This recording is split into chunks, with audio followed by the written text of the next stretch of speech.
34. Cuando la ictericia aparece por primera vez en el segundo o tercer día suele ser C. Fisiológica.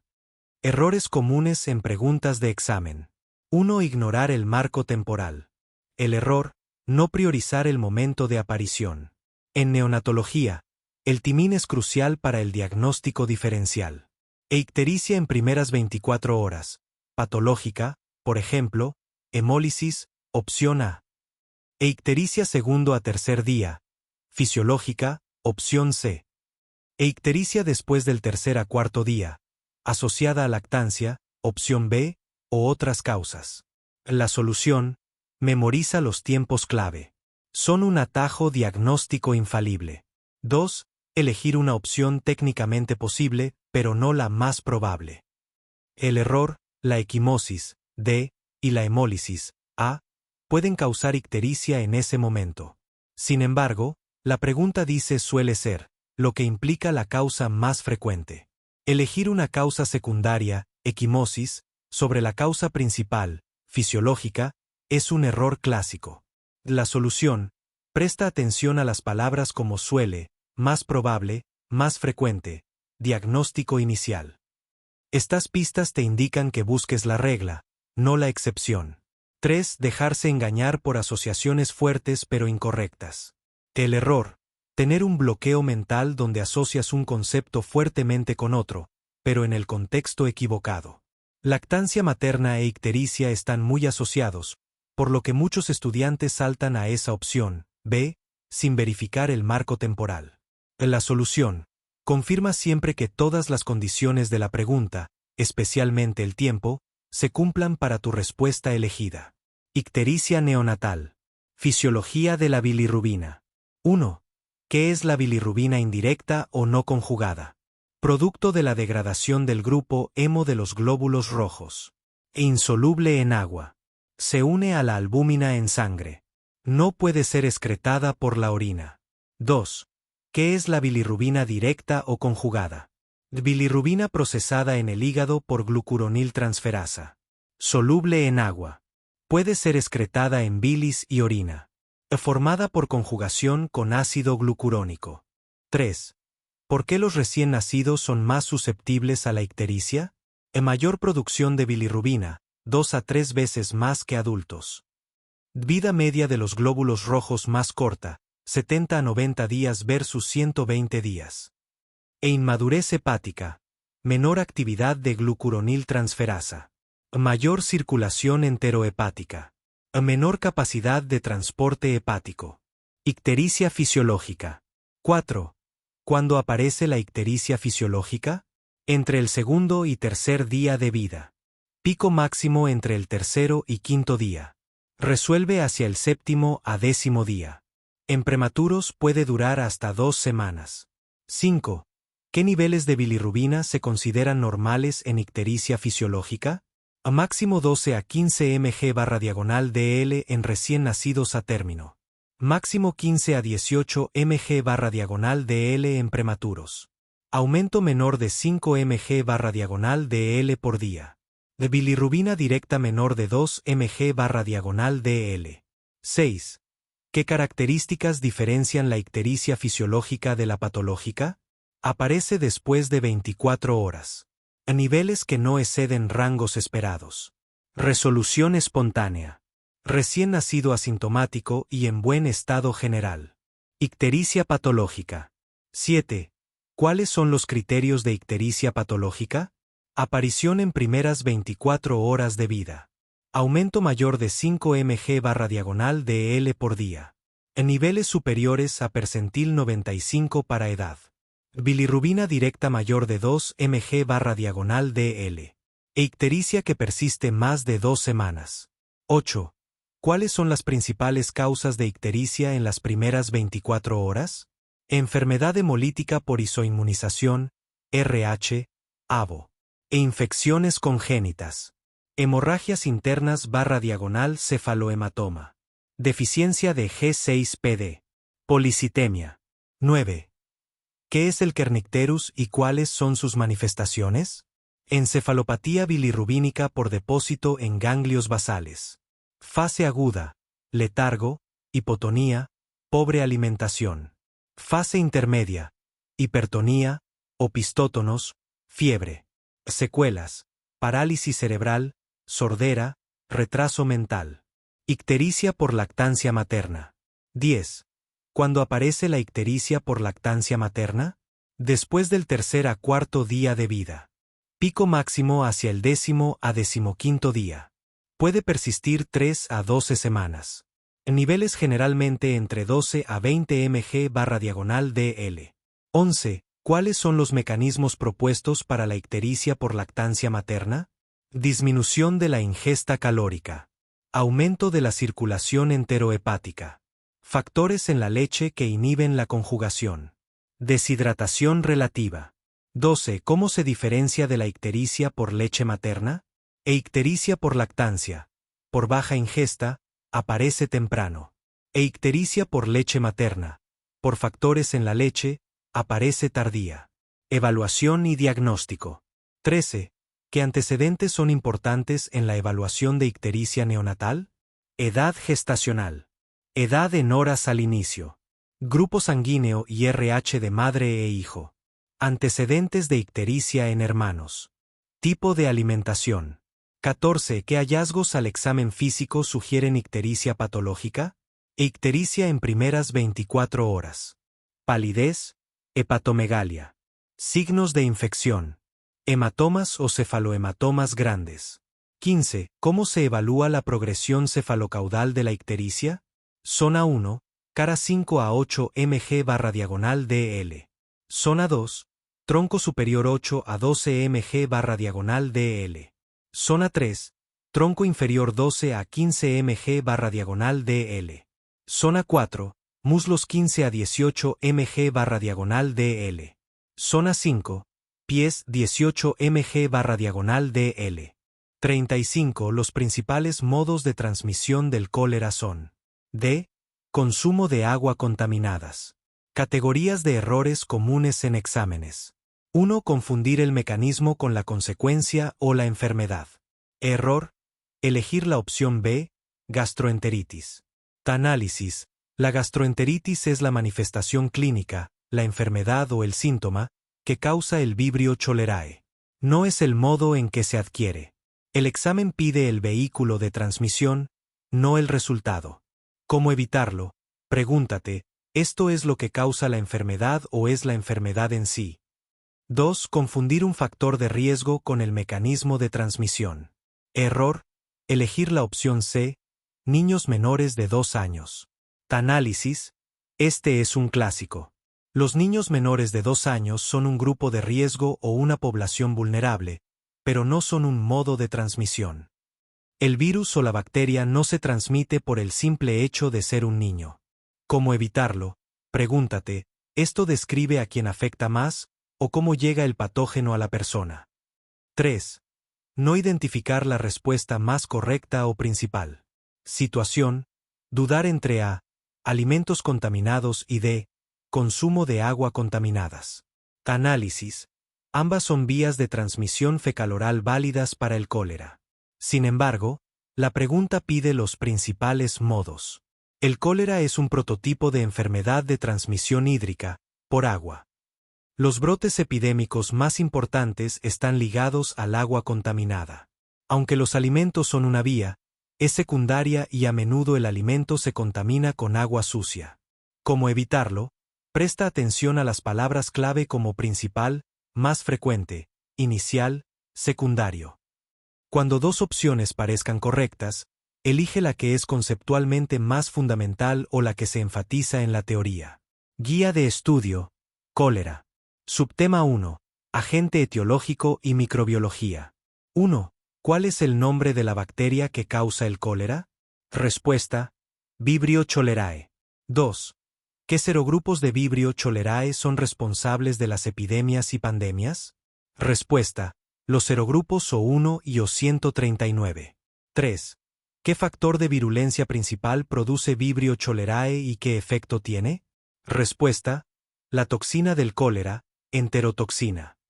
Su efecto es activar la adenilato ciclasa en las células de la mucosa intestinal, lo que provoca una secreción masiva de agua y electrolitos hacia la luz intestinal, causando diarrea acuosa profusa.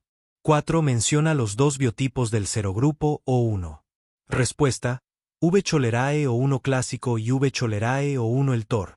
Este último es el responsable de la pandemia actual. 5. ¿En qué tipo de ambiente acuático puede sobrevivir y multiplicarse el Vibrio cholerae? Respuesta: en aguas salobres, mezcla de agua dulce y salada, y estuarios, a menudo asociado al plancton. Subtema 2. Transmisión y epidemiología. 6. ¿Cuáles son las dos principales vías de transmisión del cólera? Respuesta: 1. Consumo de agua contaminada con heces de personas infectadas. 2. Ingestión de alimentos contaminados, mariscos crudos, vegetales regados con agua contaminada, etc. 7. ¿El cólera se transmite directamente de persona a persona? Respuesta: no es común. La transmisión principal es fecal-oral a través de agua o alimentos contaminados, no por contacto casual directo. 8. ¿Qué poblaciones o áreas tienen un mayor riesgo de contraer cólera? Respuesta: áreas con saneamiento deficiente, hacinamiento, crisis humanitarias, guerras, campos de refugiados, y poblaciones sin acceso a agua potable. 9. ¿Quiénes son los reservorios principales de Vibrio cholerae? Respuesta: los humanos enfermos y los portadores asintomáticos. El ambiente acuático también actúa como un reservorio. 10. ¿Por qué los brotes de cólera son comunes después de desastres naturales? Respuesta: por la destrucción de la infraestructura de saneamiento y suministro de agua potable, lo que facilita la contaminación fecal del agua. Subtema 3. Patogenia y cuadro clínico. 11. ¿Cuál es el periodo de incubación típico del cólera? Respuesta: muy corto, desde unas pocas horas hasta 5 días, generalmente de 2 a 3 días. 12. ¿Cuál es el signo clínico cardinal, principal, del cólera? Respuesta: diarrea acuosa, profusa e indolora. 13. Describa las características típicas de la diarrea en un caso de cólera grave. Respuesta: se describe como agua de arroz, líquida, blanquecina, con pequeños grumos parecidos a granos de arroz, inodora y sin moco ni sangre. 14. ¿El cólera generalmente causa fiebre alta? Respuesta: no, típicamente es afebril o con fiebre baja. 15. ¿Qué complicación mortal causa la pérdida masiva de líquidos y electrolitos? Respuesta: la deshidratación severa, que puede llevar a shock hipovolémico, acidosis metabólica, fallo renal y muerte en horas si no se trata. 16.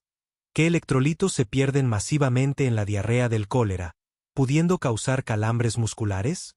Respuesta: potasio, Ki, y sodio, Na. Subtema 4. Diagnóstico. 17. ¿Cuál es el método de diagnóstico de elección para confirmar el cólera? Respuesta: el cultivo microbiológico de una muestra de heces, o hisopo rectal, en medios selectivos como el agar TCBS, agar tirosulfato citratosales biliares sacarosa, donde V. cholerae fermenta la sacarosa formando colonias amarillas. 18. En un contexto de brote epidémico, ¿cuál es la prioridad principal? ¿El tratamiento o el diagnóstico de laboratorio? Respuesta: el tratamiento inmediato basado en la presentación clínica. El diagnóstico de laboratorio es importante para la vigilancia, pero no debe retrasar la terapia. 19. ¿Qué técnica de laboratorio rápida se puede utilizar para una identificación presuntiva? Respuesta: la observación al microscopio de heces en fresco, donde se pueden ver bacilos curvos móviles, en forma de coma. 20. Menciona una prueba bioquímica rápida que ayude a identificar Vibrio cholerae. Respuesta: la prueba de la oxidasa, que es positiva para Vibrio cholerae. Subtema 5. Tratamiento. 21. ¿Cuál es la base fundamental del tratamiento para el cólera? Respuesta: la rehidratación agresiva para reponer los líquidos y electrolitos perdidos. 22. ¿En qué caso se utiliza la terapia de rehidratación oral, TRO? Respuesta: en la mayoría de los casos, incluida la deshidratación leve a moderada. La solución de sales de rehidratación oral, SRO, es el pilar del tratamiento. 23. ¿Cuándo está indicada la rehidratación intravenosa? Respuesta. En pacientes con deshidratación grave, en estado de shock, con vómitos incoercibles o que no pueden beber. 24. ¿Cuál es el antibiótico de primera línea recomendado para el cólera? Respuesta. La doxiciclina, en una dosis única, o la acitromicina. Los antibióticos se usan para reducir la duración y el volumen de la diarrea, pero son un complemento a la rehidratación. 25. ¿Por qué es importante el suplemento de zinc en el tratamiento de niños con cólera? Respuesta. Porque reduce la duración y la gravedad de la diarrea en niños. 31. ¿Es el cólera una infección invasiva que daña la mucosa intestinal? Respuesta. No. La bacteria no invade la mucosa. Su efecto es puramente toxigénico. La toxina actúa sobre la superficie de la célula sin destruirla. 32. ¿La presencia de leucocitos fecales es característica del cólera? Respuesta. No. La diarrea del cólera es secretora y no inflamatoria, por lo que generalmente no hay leucocitos en las heces. 36. La marca distintiva de la enfermedad del cólera es D. Heces profusas en agua de arroz con olor a pescado. Análisis de los distractores, errores comunes. 1. Elegir la opción demasiado general, A y C. Diarrea, es el síntoma principal, pero es increíblemente inespecífico. Centenares de enfermedades, gastroenteritis viral, intoxicación alimentaria, E. coli, etc., causan diarrea. Elegir esta opción muestra que no se ha identificado la característica única del cólera. C. Deshidratación severa. Es la complicación más grave y letal del cólera, pero no es la marca distintiva de la enfermedad en sí. La deshidratación es una consecuencia de la diarrea y los vómitos profusos. Otras enfermedades también pueden causar deshidratación severa. 2. Elegir un síntoma común pero no definitivo. B. Vómitos frecuentes. Si bien es un síntoma muy común en el cólera, no está siempre presente desde el inicio, y de nuevo, no es exclusivo de esta enfermedad. 3. No reconocer el término patognomónico. D. Heces profusas en agua de arroz con olor a pescado. Este es el hallazgo patognomónico del cólera. Patognomónico significa un signo o síntoma que es tan característico de una enfermedad que por sí solo permite establecer el diagnóstico. Error común. Subestimar esta descripción o no darle la importancia suficiente, pensando que diarrea o deshidratación son respuestas más clínicas o obvias. Cólera. Agente etiológico y microbiología. 1. ¿Cuál es el agente etiológico del cólera? Vibrio cholerae. Serogrupos O1 y O139. 2. ¿Qué características microscópicas tiene Vibrio cholerae? Bacilo gram negativo, curvado, móvil, un flagelo polar, anaerobio facultativo. 3.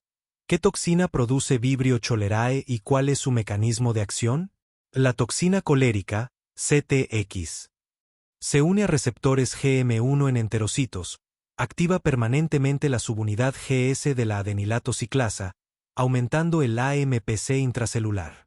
Esto causa secreción masiva de iones Cl y agua a la luz intestinal. 4. ¿Qué factores de virulencia adicionales posee Vibrio cholerae? Toxina corregible de acceso, TCP, hemolicina, neuraminidasa y factores de motilidad /diagonal quimiotaxis. Epidemiología y transmisión. 5. ¿Cuál es el principal reservorio de Vibrio cholerae? Los humanos, en estado de enfermedad o portadores asintomáticos, y ambientes acuáticos, como estuarios y aguas costeras salobres, donde puede asociarse con zooplancton. 6. ¿Cómo se transmite principalmente el cólera? Por la vía fecal-oral, mediante la ingestión de agua o alimentos contaminados con heces de personas infectadas. 7. ¿Qué factores ambientales y sociales favorecen los brotes de cólera? Hacinamiento, saneamiento inadecuado, falta de agua potable, desastres naturales y condiciones de pobreza. 8. ¿En qué tipo de climas y ambientes es más prevalente el cólera? Es endémico en áreas tropicales y subtropicales, especialmente en regiones con malas condiciones sanitarias. Cuadro clínico y diagnóstico. 9. ¿Cuál es la marca distintiva o signo patognomónico del cólera? Heces profusas en agua de arroz, líquidas, blanquecinas / diagonal grisáceas, con moco y células epiteliales, y con un olor característico a pescado. 10. ¿Qué otros signos y síntomas principales presenta el cólera? Diarrea acuosa masiva e indolora, vómitos, frecuentes y sin náuseas, deshidratación severa, que puede llevar a hipovolemia, shock y muerte en horas. 11. ¿Qué complicaciones puede generar la deshidratación severa del cólera? Shock hipovolémico, acidosis metabólica, hipopotasemia, que puede causar calambres, arritmias e híleo paralítico, e insuficiencia renal aguda. 12. ¿Cómo se confirma el diagnóstico de cólera?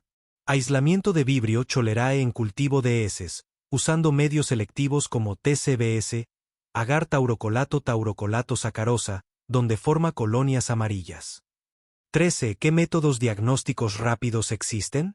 Pruebas de inmunocromatografía en heces, detección de antígenos, y PCR. Tratamiento. 14. ¿Cuál es el pilar fundamental del tratamiento del cólera? La rehidratación. La terapia de rehidratación oral, TRO, con SRO, suero de rehidratación oral, es la base. En casos de deshidratación severa o vómitos incoercibles, se usa rehidratación intravenosa, EJ, solución de ringue lactato. 15. ¿Qué antibióticos se utilizan como coadyuvantes en el tratamiento? Edoxiciclina, en una dosis única, para adultos. Acitromicina como alternativa, especialmente en niños y embarazadas. También se usan ciprofloxacino y eritromicina. 16. ¿Cuál es el objetivo de la terapia antibiótica en el cólera? Reducir la duración de la diarrea, el volumen de las heces y la duración de la excreción bacteriana, acortando así la enfermedad. 17. ¿Por qué no se deben usar antidiarreicos o antieméticos de forma rutinaria? Porque pueden empeorar el curso de la enfermedad al reducir la eliminación del patógeno y las toxinas. Prevención y control. 18. ¿Cuáles son las medidas de prevención más importantes a nivel comunitario? Mejorar el saneamiento básico, garantizar el acceso a agua potable, promover el lavado de manos y la manipulación segura de alimentos. 19. ¿Existen vacunas contra el cólera? Sí, existen vacunas orales, EJ, Dukoral marca registrada, Sanchul marca registrada, Euvechol marca registrada. Son seguras y proporcionan protección por varios meses a unos años. Se usan en áreas endémicas y durante brotes. 20. ¿Qué medidas de control se deben implementar en un brote activo? Establecimiento de centros de rehidratación, vigilancia epidemiológica, educación sanitaria, y en algunos casos, vacunación en masa. 21. ¿Qué medidas de aislamiento se recomiendan para un paciente con cólera? Precauciones de contacto. Es crucial el manejo sanitario de las heces y vómitos. Fisiopatología e inmunología. 22. ¿Dónde se produce principalmente la acción de la toxina colérica en el tracto gastrointestinal? En el intestino delgado, duodeno y yeyuno. 23. ¿Por qué la diarrea del cólera es isotónica y no causa malabsorción significativa? Porque el mecanismo es de secreción activa, no de malabsorción o daño de la mucosa. La toxina activa la secreción de iones sin destruir las células. 24. ¿Qué papel juega el correceptor TCP, Taxin Corregulated Pilus, en la patogénesis? Es esencial para la colonización intestinal, ya que permite que la bacteria se adhiera a la mucosa y libere la toxina de forma eficiente. 25. ¿La infección por cólera confiere inmunidad duradera? Sí, la infección natural confiere inmunidad protectora de larga duración, años, contra el mismo serogrupo, mediada principalmente por anticuerpos IgA secretorios en la mucosa intestinal. 37. El periodo de incubación del dengue es de C. 1 a 7 días. Análisis del caso del dengue. 1. El problema de las opciones. DA, menor de 5 días, incorrecta. Aunque puede ser de 4 días, menor de 5 excluye el rango más común, 5 a 7 días. DB, 7 a 10 días. Parcialmente correcta, pero incompleta. Solo cubre la parte final del rango oficial. Un paciente con un periodo de incubación de 5 días no entraría aquí, a pesar de ser totalmente posible. C. 1 a 7 días, la menos incorrecta o la que el examinador busca. Abarca la parte inicial y media del rango, 4 a 7 días, que es donde se presenta la mayoría de los casos. Es la opción que mejor se ajusta al rango típico sin dejar fuera casos comunes. D. 8 a 12 días, incorrecta. Se excede del rango máximo establecido, 10 días. Conclusión. La opción C se considera correcta en muchos exámenes porque es la que mejor encapsula el rango más frecuente y práctico, 5 a 7 días, a pesar de que técnicamente el rango oficial llega hasta los 10 días. Guía de estudio, dengue. Subtema 1. Agente etiológico y vector. Pregunta 1. ¿Cuál es el agente etiológico del dengue? Respuesta. Un virus del género Flavivirus, de la familia Flaviviridae. Existen 4 serotipos distintos, DEN1, DEN2, DEN3 y DEN4. Pregunta 2. ¿Cuáles son los serotipos del virus del dengue? Respuesta. DEN1, DEN2, DEN3 y DEN4. Pregunta 3. ¿Qué característica inmunológica crucial tienen los diferentes serotipos del dengue? Respuesta. La infección por un serotipo confiere inmunidad permanente contra ese serotipo específico, pero solo inmunidad parcial y temporal contra los otros 3. Pregunta 4. ¿Cuál es el principal vector, transmisor, del dengue en el mundo? Respuesta. El mosquito Aedes aegypti.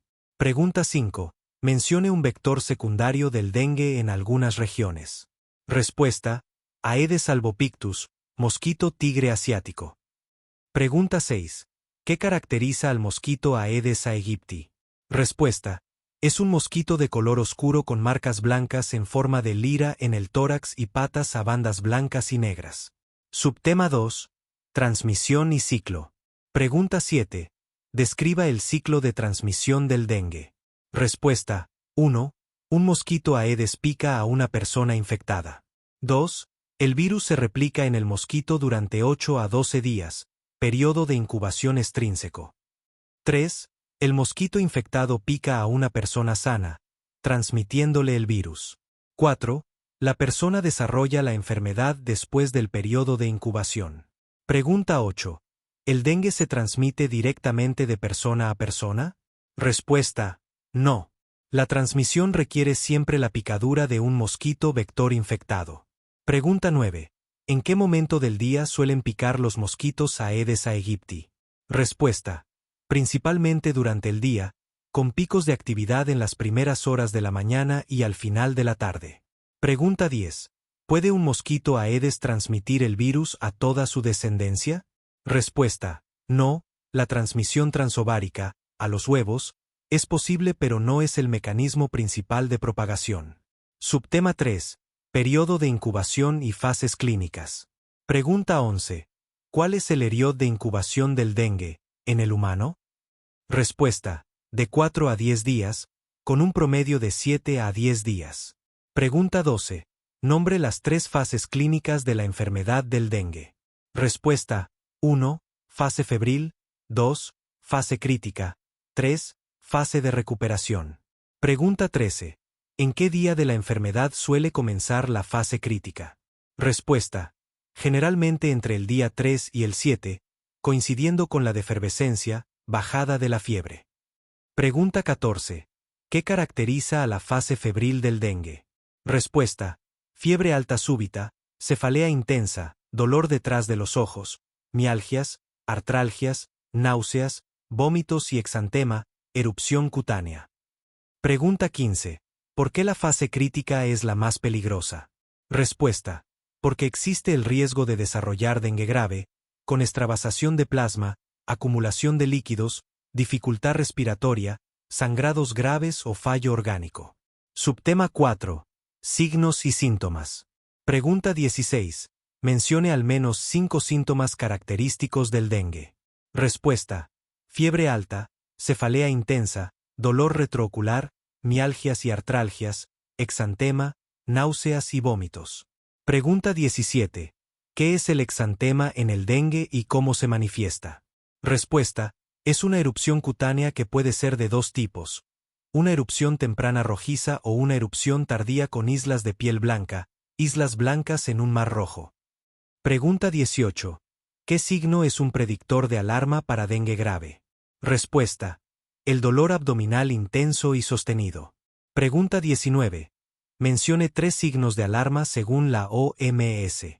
Respuesta. Dolor abdominal intenso, vómitos persistentes, acumulación de líquidos, derrame pleural, ascitis, sangrado de mucosas, letargo o irritabilidad, hepatomegalia, 2 cm. Pregunta 20. ¿Qué hallazgo de laboratorio es típico en el dengue? Respuesta. La trombocitopenia, disminución del recuento de plaquetas, y la hemoconcentración, aumento del hematócrito. Subtema 5. Diagnóstico. Pregunta 21. ¿Cuál es el método diagnóstico rápido más utilizado para el dengue? Respuesta. La prueba NS1, antígeno no estructural 1, que detecta la proteína viral en los primeros días de la infección. Pregunta 22. ¿Qué detectan las pruebas serológicas, IgM e Ig, y cuándo son útiles? Respuesta. Detectan anticuerpos. La IgM aparece después del 5º día de la enfermedad, indicando infección reciente. La Ig aparece más tarde y persiste, indicando infección pasada. Pregunta 23. ¿Cuál es el gold estándar o método de referencia para confirmar el serotipo del virus del dengue? Respuesta. El aislamiento viral en cultivo celular o la técnica de RT-PCR. Pregunta 24. ¿En qué momento de la enfermedad es más útil la prueba NS1? Respuesta. En los primeros 1 a 5 días de la fiebre. Subtema 6. Dengue grave y fisiopatología. Pregunta 25. ¿Qué es el síndrome de shock por dengue, SSD? Respuesta. Es la forma más severa del dengue grave, caracterizada por extravasación masiva de plasma que conduce a shock e hipoperfusión tisular. Pregunta 26. Explique brevemente la teoría de la inmunopotenciación dependiente de anticuerpos, ADE. Respuesta. Cuando una persona con anticuerpos contra un serotipo se infecta con un serotipo diferente, los anticuerpos preexistentes no neutralizan el nuevo virus, sino que facilitan su entrada a las células del sistema inmune, aumentando la replicación viral y la gravedad de la enfermedad. Pregunta 27. ¿Cuáles son los criterios principales de dengue grave según la OMS? Respuesta. 1. Extravasación severa de plasma que lleva a shock o acumulación de líquidos con dificultad respiratoria. 2. Sangrado grave. 3. Compromiso orgánico grave, hepático, cardíaco, cerebral, etc. Pregunta 28. ¿Qué órgano se afecta frecuentemente en el dengue grave, manifestándose con elevación de transaminasas? Respuesta. El hígado. 38. En el manejo de los líquidos en el dengue se debe evitar la hiperhidratación que puede contribuir a C. Insuficiencia cardíaca. Desglose de las opciones incorrectas. A. Disminución de la volemia. ¿Por qué es incorrecta? La hiperhidratación causa aumento de la volemia, hipervolemia, no disminución.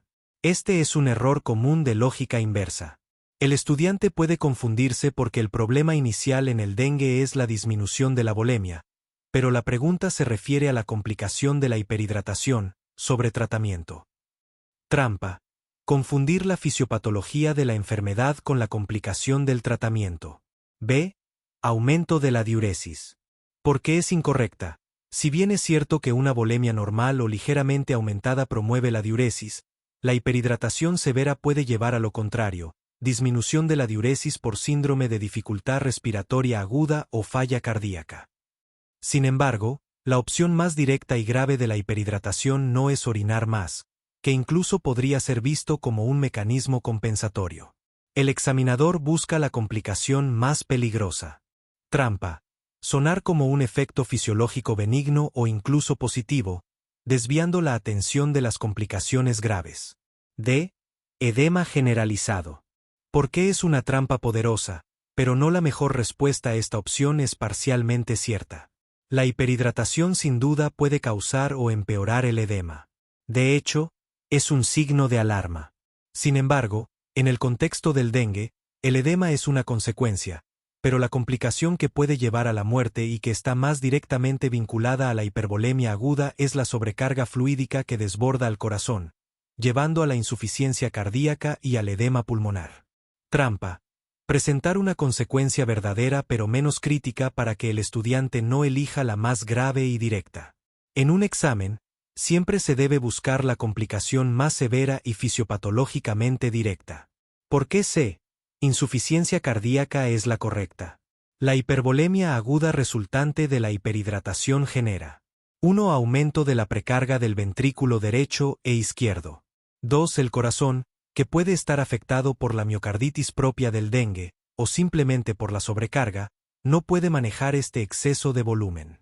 3. Esto desemboca en insuficiencia cardíaca aguda, manifestada clínicamente como edema pulmonar, la complicación pulmonar más temida por la hiperhidratación en el dengue, y congestión sistémica. La OMS y las guías clínicas enfatizan constantemente el monitoreo estricto para evitar la sobrecarga de líquidos precisamente para prevenir el edema pulmonar / insuficiencia cardíaca. Manejo de líquidos en dengue. Fisiopatología y fases del dengue. 1.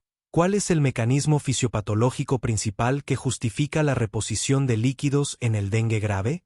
Respuesta: la fuga de plasma al espacio extravascular por aumento de la permeabilidad capilar, lo que lleva a hemoconcentración y reducción de la volemia efectiva. 2. ¿En qué fase del dengue ocurre principalmente la fuga plasmática?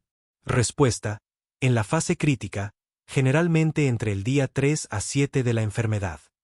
3. ¿Qué parámetro hematimétrico se utiliza para monitorear la fuga plasmática? Respuesta: el hematócrito, cuyo aumento progresivo indica hemoconcentración por fuga plasmática. 4. ¿Qué ocurre en la fase de resorción del dengue?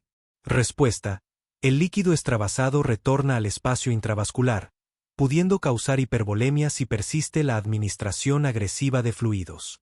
Objetivos del manejo de líquidos. 5. ¿Cuál es el objetivo principal de la fluidoterapia en el dengue? Respuesta: mantener una volemia adecuada y perfusión tisular con el mínimo volumen de líquidos necesario. 6. ¿Qué signos clínicos indican adecuada perfusión en un paciente con dengue? Respuesta: pulsos periféricos presentes, llenado capilar 2 segundos, diuresis mayor o igual que 0.5 ml/kg/H, estado mental normal, presión arterial estable. 7. ¿Por qué debe evitarse la hiperhidratación en el manejo del dengue? Respuesta: porque puede contribuir a insuficiencia cardíaca, edema pulmonar y complicaciones respiratorias, especialmente durante la fase de resorción. Tipos de soluciones y vías de administración. 8. ¿Qué tipo de soluciones cristaloides son preferibles en la reanimación inicial del dengue? Respuesta: soluciones balanceadas como ringue lactato o soluciones salinas isotónicas. 9. ¿Cuándo está indicado el uso de coloides en el dengue? Respuesta: en shock refractario a cristaloides o cuando se requiere rápida expansión del volumen intravascular. 10. ¿Qué precauciones deben tomarse con las soluciones hipotónicas en el dengue? Respuesta: deben evitarse porque pueden empeorar el edema por extravasación a espacios extravasculares. Monitoreo y evaluación. 11. ¿Qué parámetros deben monitorearse para guiar la fluidoterapia en dengue? Respuesta: signos vitales, diuresis horaria, hematócrito seriado, estado mental, pulsos periféricos, y signos de sobrecarga de líquidos. 12. ¿Con qué frecuencia debe medirse el hematócrito en dengue grave? Respuesta: cada 4 a 6 horas inicialmente, o más frecuente según la evolución clínica. 13. ¿Qué hallazgo en el monitoreo sugiere necesidad de aumentar la fluidoterapia? Respuesta: hematócrito en rápido aumento acompañado de signos de shock o hipoperfusión. 14. ¿Qué signos indican sobrecarga de líquidos? Respuesta: edema generalizado, hepatomegalia, crepitantes pulmonares, taquicardia persistente, ingurgitación yugular. Complicaciones de la hiperhidratación. 15. ¿Cuáles son las principales complicaciones de la hiperhidratación en el dengue? Respuesta: insuficiencia cardíaca, edema pulmonar, edema cerebral, síndrome de dificultad respiratoria aguda, SDRA. 16. ¿Por qué la hiperhidratación puede causar insuficiencia cardíaca en el dengue? Respuesta: por sobrecarga volumétrica en un miocardio potencialmente afectado por el dengue, miocarditis, y en un contexto de retorno del líquido extravasado durante la resorción. 17. ¿Qué pacientes con dengue tienen mayor riesgo de desarrollar complicaciones por hiperhidratación? Respuesta: neonatos, ancianos, pacientes con cardiopatías preexistentes, enfermedad renal crónica, y aquellos en fase de resorción. Manejo del SOC en dengue. 18. ¿Cuál es el protocolo de reanimación con fluidos en el SOC por dengue? Respuesta: bolo de 10 a 20 ml/diagonal caje de cristaloides en 30 a 60 minutos, reevaluar, y repetir si persiste el SOC, máximo 2 a 3 bolos. 19. ¿Qué hacer si el SOC persiste después de 2 a 3 bolos de cristaloides? Respuesta: iniciar coloides y considerar manejo en UCI con monitoreo invasivo. 20. ¿Cuándo debe considerarse la disminución de líquidos intravenosos? Respuesta: cuando el hematócrito desciende significativamente, hay mejoría clínica, o aparecen signos de sobrecarga. Criterios para cambio de vía de administración. 21. ¿Cuándo puede cambiarse de líquidos intravenosos a vía oral? Respuesta: cuando el paciente esté hemodinámicamente estable, con hematócrito descendiendo, diuresis adecuada y tolerancia oral. 22. ¿Qué parámetro es crucial para decidir el cambio a vía oral? Respuesta: la estabilidad del hematócrito sin evidencia de fuga plasmática activa. Consideraciones especiales. 23. ¿Cómo se manejan los líquidos en dengue con sangrado activo? Respuesta: reposición agresiva con cristaloides/diagonal coloides y transfusión de concentrados de glóbulos rojos si hay sangrado significativo con caída del hematócrito. 24. ¿Qué precauciones deben tomarse en pacientes con comorbilidades cardíacas o renales? Respuesta: monitoreo más estricto, evitar sobrecarga, considerar restricción relativa de líquidos, y ajuste más frecuente de la fluidoterapia. 25. ¿Cómo afecta el dengue al miocardio y qué implicancia tiene en el manejo de líquidos? Respuesta: puede causar miocarditis depresora del miocardio, lo que aumenta la susceptibilidad a la sobrecarga de volumen y la insuficiencia cardíaca. 39. Elija el enunciado correcto sobre la ictericia fisiológica en el recién nacido. D. Se debe a la destrucción de los hematíes fetales y a la limitación transitoria de su conjugación en el hígado inmaduro. Análisis de las opciones. A. Aparece dentro de las primeras 24 horas después del nacimiento. Falso. La aparición en primeras 24 horas es signo de ictericia patológica, isoinmunización, infección, etc. B. La lactancia materna favorece a la disminución de la bilirrubina porque ayuda el metabolismo de la bilirrubina. Falso. En los primeros días, la lactancia materna puede estar asociada con ictericia por lactancia, por baja ingesta, deshidratación relativa, mayor circulación enterohepática. No acelera la eliminación inicialmente, más bien puede aumentar niveles en algunos casos. C. La ictericia fisiológica desaparece aproximadamente al mes de edad. Falso. Dura hasta 2 semanas en atérmino. Si persiste un mes, se debe investigar atresia biliar, hipotiroidismo, etc. D. Se debe a la destrucción de los hematíes fetales y a la limitación transitoria de su conjugación en el hígado inmaduro. E verdadero. Explica justamente las dos causas principales de la ictericia fisiológica. Ictericia neonatal. Subtema 1. Ictericia fisiológica. 1. ¿Cuál es la definición principal de la ictericia fisiológica del recién nacido? Es una hiperbilirrubinemia indirecta, no conjugada, benigna y transitoria, que resulta de la adaptación normal del recién nacido a la vida extrauterina. 2. Menciona las dos causas fisiopatológicas principales de la ictericia fisiológica. Aumento de la carga de bilirrubina, por la destrucción de hematíes fetales, de vida media más corta, y el mayor recambio eritrocitario. Disminución de la capacidad de conjugación hepática, debido a la inmadurez transitoria de la enzima glucuroniltransferasa, UGT1A1. 3.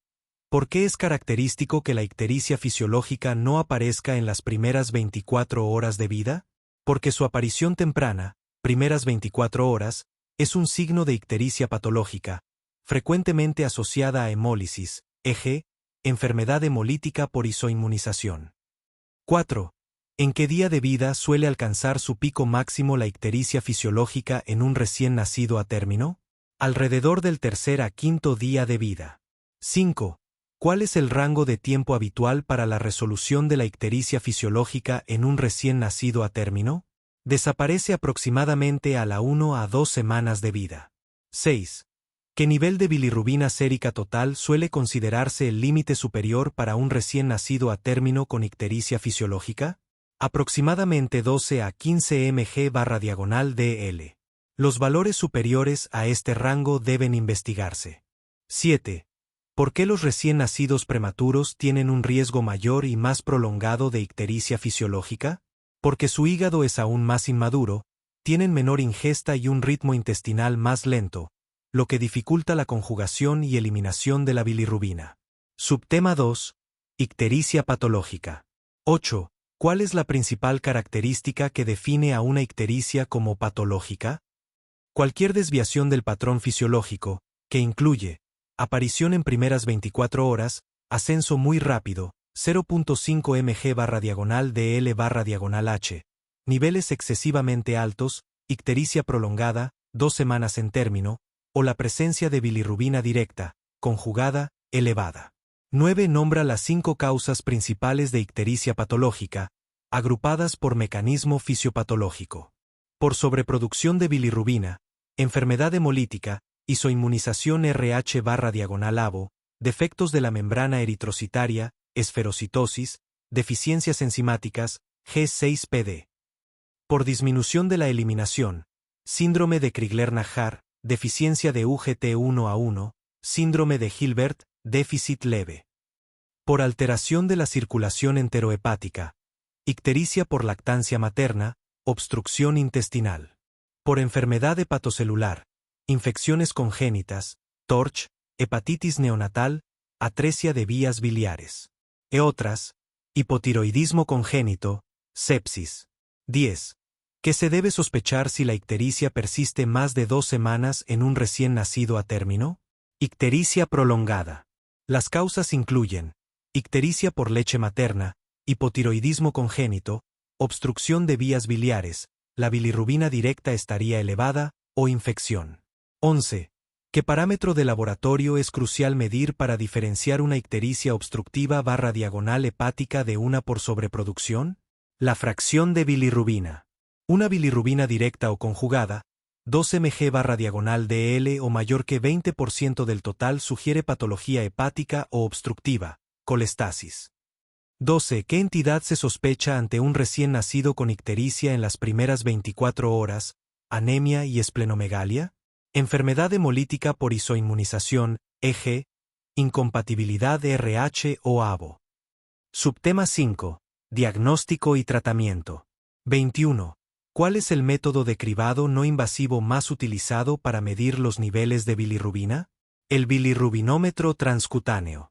22. ¿En qué situación está indicado confirmar el nivel de bilirrubina transcutánea con una medición sérica? Cuando el nivel transcutáneo es alto, en el seguimiento durante la fototerapia, o si hay ictericia clínica en las primeras 24 horas. 23. ¿Cuál es el tratamiento de primera línea para la hiperbilirrubinemia indirecta no conjugada? Fototerapia. 24. Explica el mecanismo de acción de la fototerapia. La luz azul, longitud de onda 460 nm, transforma la bilirrubina no conjugada, insoluble, que está en la piel en isómeros estructurales y geométricos, como la lumirrubina, que son solubles en agua y pueden excretarse por la bilis y la orina sin necesidad de conjugación hepática. 25. ¿Cuándo está indicada una exsanguinotransfusión? En casos de ictericia severa que no responde a la fototerapia intensiva, cuando hay riesgo inminente de kernicterus, o en enfermedad hemolítica grave con anemia e hidrops. 26. Nombra al menos 3 criterios para iniciar fototerapia según las guías prácticas. Ictericia en las primeras 24 horas. El nivel de bilirrubina total sérica que se encuentre en la zona de iniciar fototerapia o superior en las nomogramas de edad gestacional/diagonal horas de vida. Ascenso rápido de la bilirrubina, 0.2 mg/dl/h. Signos clínicos de ictericia severa. 27. ¿Qué complicación potencial, aunque rara, puede presentar un recién nacido bajo fototerapia? Erupción cutánea macular. Deses líquidas, por aumento del tránsito intestinal. Deshidratación, por aumento de pérdidas insensibles. Síndrome del bebé bronceado, si hay elevación concomitante de bilirrubina directa. Daño retinal, por lo que se deben proteger los ojos con parches opacos. Subtema 6. Conceptos clave y diferenciación. 28. Diferencia entre bilirrubina directa e indirecta. Bilirrubina indirecta /diagonal no conjugada. Es la forma insoluble, no unida al ácido glucurónico. Tóxica para el SNC. Es la principal en la ictericia fisiológica y hemolítica. Bilirrubina directa /diagonal conjugada. Es la forma soluble, conjugada en el hígado. Su elevación sugiere enfermedad hepatocelular u obstructiva. 29. Define el círculo enterohepático de la bilirrubina y su relevancia en el recién nacido. Es la reabsorción intestinal de bilirrubina no conjugada que es convertida de nuevo por enzimas bacterianas, para ser reabsorbida y volver al hígado. En el RN, la falta de flora bacteriana y el tránsito lento aumentan este círculo, agravando la ictericia. 30. ¿Qué es la enfermedad hemolítica del recién nacido, EHRN, y cuál es su mecanismo? Es una anemia hemolítica causada por el paso transplacentario de anticuerpos IgG maternos, anti-RH, anti-KEL, anti-DUFI o anti-A/B, que se unen a los antígenos en los glóbulos rojos fetales, causando su destrucción. 31. ¿Por qué la incompatibilidad ABO es generalmente menos grave que la incompatibilidad RH? Porque los antígenos A y B están menos desarrollados en el glóbulo rojo fetal, y los anticuerpos anti-A/diagonal anti-B maternos se neutralizan parcialmente por antígenos presentes en otros tejidos del bebé, amortiguando la hemólisis. 32. ¿Qué papel juega la albúmina sérica en la fisiopatología de la ictericia? La albúmina se une a la bilirrubina no conjugada en la sangre, formando un complejo que no puede cruzar la barrera hematoencefálica. Una hipoalbuminemia es, por tanto, un factor de riesgo para Kernicterus. 40. El diagnóstico de la malaria se establece por la identificación de los parásitos. A. En un frotis de sangre periférica. Análisis de cada opción. 1A. Frotis de sangre periférica. Correcto. Es el método gold estándar y más directo para diagnosticar malaria. Permite visualizar al parásito Plasmodium en sangre, identificar la especie y cuantificar la parasitemia. Se realiza extendiendo una gota de sangre en un portaobjetos, tiñéndola, GIEMSA, y observando al microscopio. 2B. Coprocultivo. Incorrecto. El coprocultivo se usa para detectar microorganismos en muestras de heces, EJ. Salmonella, Shigella, no parásitos en sangre como el Plasmodium. 3C. Por signos clínicos. Incorrecto. Aunque la malaria causa fiebre, escalofríos, sudoración, etc., estos síntomas son inespecíficos y pueden confundirse con otras enfermedades, EJ. Dengue, gripe. El diagnóstico no puede basarse solo en signos clínicos, requiere confirmación parasitológica o serológica. 4D. De acuerdo con la edad del paciente. Incorrecto. La edad puede influir en la presentación clínica y la gravedad, pero no es un criterio diagnóstico. Guía de estudio, malaria, paludismo. Subtema 1. Agente etiológico y vectores. 1. ¿Qué género de parásito causa la malaria? Respuesta: el género Plasmodium. 2. Menciona las 4 especies principales de Plasmodium que causan malaria en humanos. Respuesta: 1. Plasmodium falciparum. 2. Plasmodium vivax. 3. Plasmodium ovale. 4. Plasmodium malariae. Nota: P. Knowlesi es una especie zoonótica de importancia en el sudeste asiático. 3. ¿Qué especie de Plasmodium es la más patógena y responsable de la mayoría de las muertes por malaria? Respuesta: Plasmodium falciparum. 4. ¿Cuál es el vector principal de la malaria? Respuesta: mosquitos hembra del género Anopeles. 5. ¿En qué momento del día suele picar el mosquito Anopeles? Respuesta: principalmente desde el anochecer hasta el amanecer, horario crepuscular /diagonal nocturno. Subtema 2. Ciclo de vida del parásito. 6. ¿Dónde ocurre la fase asexual, esquizogonia, del parásito en el humano? Respuesta: en los hepatocitos, fase hepática o exoeritrocítica, y luego en los eritrocitos, fase eritrocítica. 7. ¿Qué se libera de los hepatocitos para iniciar la fase eritrocítica? Respuesta: los merozoitos. 8. ¿Qué formas del parásito pueden permanecer latentes en el hígado, causando recaídas? Respuesta: los hipnozoitos. Son característicos de P. vivax y P. ovale. 9. ¿Qué sucede dentro del glóbulo rojo durante la fase eritrocítica? Respuesta: el merozoito se transforma en trofozoito, luego en esquizonte, que se divide en múltiples merozoitos, los cuales rompen el glóbulo rojo, esquizogonia, liberándose para infectar más eritrocitos. 10. ¿Qué formas sexuales del parásito se desarrollan en la sangre y son ingeridas por el mosquito?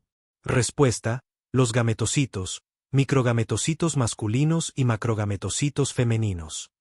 11. ¿Dónde ocurre la reproducción sexual, esporogonia, del Plasmodium? Respuesta: en el intestino del mosquito Anopeles. 12. ¿Qué forma infectante del parásito se encuentra en las glándulas salivales del mosquito y se inocula al humano? Respuesta: los esporozoitos. Subtema 3. Diagnóstico. 13. ¿Cuál es el método de diagnóstico definitivo, gold standard, para la malaria? Respuesta: la visualización de los parásitos en un frotis de sangre periférica, gota gruesa o extendido fino, teñido con giemsa. 14. ¿Qué ventaja tiene la gota gruesa sobre el extendido fino en el diagnóstico? Respuesta: la gota gruesa concentra los eritrocitos, permitiendo examinar un mayor volumen de sangre y aumentando la sensibilidad para detectar infecciones de baja parasitemia. 15. Además del frotis, ¿qué otras pruebas diagnósticas rápidas, RDT, existen? Respuesta: las pruebas rápidas de diagnóstico, RDTS, que detectan antígenos específicos del parásito, como la HRP2, de P. falciparum, o la PLDH, lactato deshidrogenasa. 16. ¿Por qué los signos clínicos por sí solos no son suficientes para diagnosticar malaria? Respuesta: porque los síntomas, fiebre, escalofríos, sudoración, son inespecíficos y pueden confundirse con otras enfermedades como gripe, dengue o sepsis. La confirmación parasitológica es esencial. 17. ¿En qué momento de la fiebre es más probable encontrar parásitos en la sangre periférica? Respuesta: generalmente, cuando el paciente está con escalofríos o justo antes del pico febril, coincidiendo con la ruptura de los esquizontes. Subtema 4.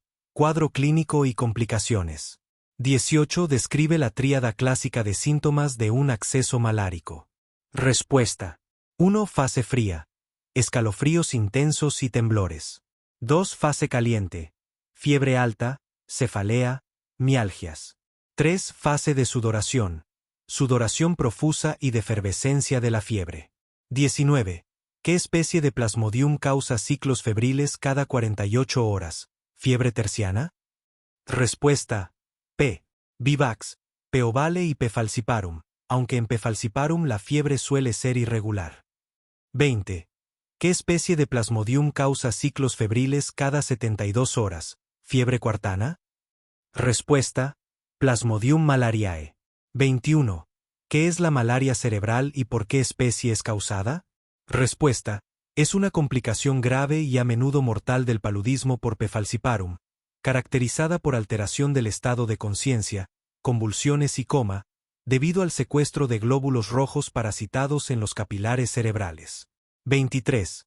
¿Qué es la hemoglobinuria paroxística, fiebre hemoglobinúrica? Respuesta: es una complicación grave caracterizada por hemólisis intravascular masiva, hemoglobinemia y hemoglobinuria, orina oscura, que puede llevar a insuficiencia renal aguda. A menudo se asocia a deficiencia de G6PD o al uso de ciertos fármacos. 24. ¿Cuál es el tratamiento de primera línea para la malaria no complicada por P. falciparum?